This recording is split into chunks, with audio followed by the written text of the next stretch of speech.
Ça fait 10 ans et 4 mois que les États-Unis sont en croissance. C'est un record de longévité. Ce cycle économique est le plus long depuis 1854. Et les signaux de la récession ne clignotent pas très fort en ce moment. Francis Généreux est économiste chez Desjardins, économiste principal. Bonsoir, Francis Généreux. Bonsoir. C'est vraiment la plus longue période depuis avant Abraham Lincoln. C'est quand même incroyable. Oui, tout à fait. On a des données depuis le milieu du 19e siècle. Donc, il y avait beaucoup de cycles dans les années 1800, un peu moins des années 1900, mais il y en a eu quand même pas mal. On a eu quelques grands cycles récemment, dont l'ancien plus long, qui était celui des années 90, sous l'ère Clinton, avec la bulle des technos et tout ça. Mais maintenant, oui, depuis l'été dernier, on a maintenant, aux États-Unis, le plus long cycle. On va regarder un graphique que vous avez préparé. C'est la durée des phases de croissance des cycles économiques aux États-Unis.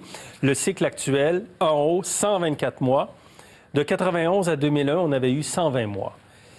Oui, tout à fait. Le 124 mois aussi, ça va être 125 dans quelques jours. Une fois que le mois de novembre est terminé, on va rajouter un plus 1 à notre. Donc, on continue à avancer dans le temps.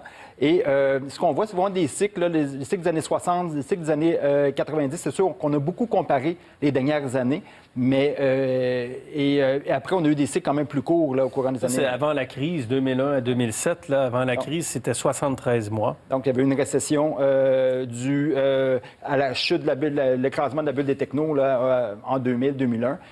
La récession s'était terminée assez rapidement, mais le cycle n'a pas été long par la suite. Par ailleurs, on a l'impression que ce 124 va aller à 125, puis à 126, puis à 127, puis qu'on va le prolonger.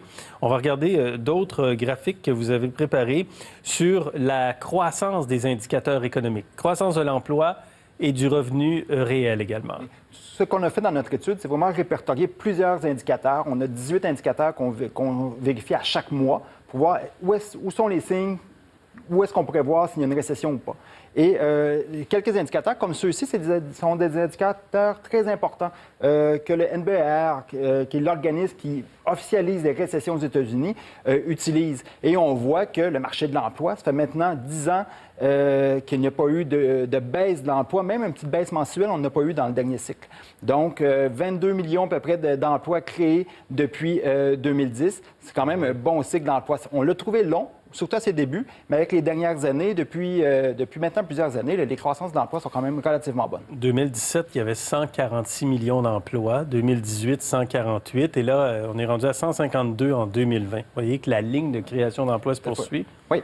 Et même chose pour le revenu, qui évidemment, est en croissance. l'emploi génère du revenu. Les salaires, maintenant, qui sont aussi plus présents depuis quelque temps, taux de 3 de croissance année sur année. Donc, on voit que les revenus, là aussi, c'est assez intéressant. Donc, pas vraiment d'inquiétude. Là, les ménages continuent à faire de l'argent, donc ils n'ont pas à couper leurs dépenses.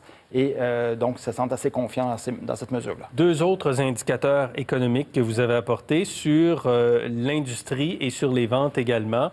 Donc, la production industrielle.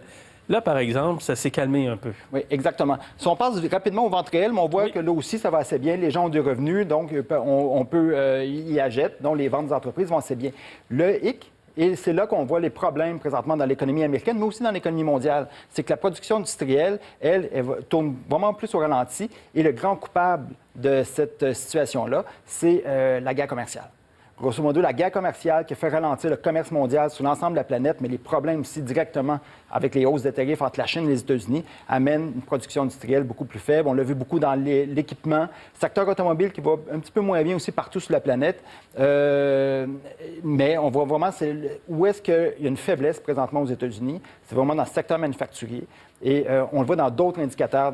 J'ai parlé tantôt d'une panoplie d'indicateurs, mais tous les indicateurs qui sont comme plus touchés sur le secteur manufacturier, eux, on les voit baisser présentement. Je vais préparer un texte qui sera diffusé ce soir ou demain matin sur votre étude parce que vous utilisez 18 indicateurs et en 2008, juste avant la grande récession, 10 des 18 signalaient une récession. Oui, tout à fait. Et vous aviez dit à ce moment-là qu'on s'en allait vers une décroissance. Que probablement qu'on pourrait avoir des baisses du PIB qui s'en venaient. Et effectivement, on n'en voyait peut-être pas tant que ça parce que la récession a fait quand même beaucoup plus mal à cause de l'amplitude de la crise financière qui s'est ajoutée à la situation qu'on voyait déjà dans l'économie. Mais oui, ça semble être des signes assez probants.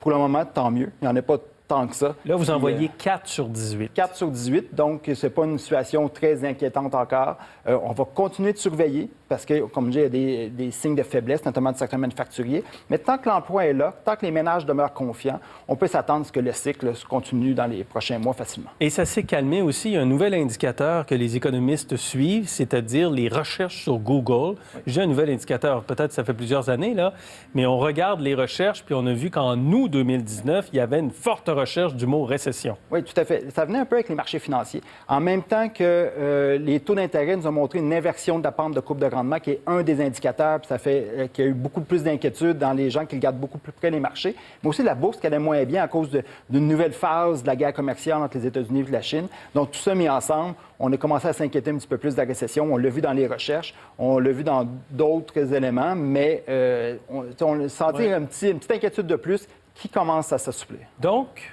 pas de récession là, en vue aux États-Unis? Il y a une comment on pourrait dire? Il y a une certaine faiblesse, sinon une fragilité plus qu'une faiblesse.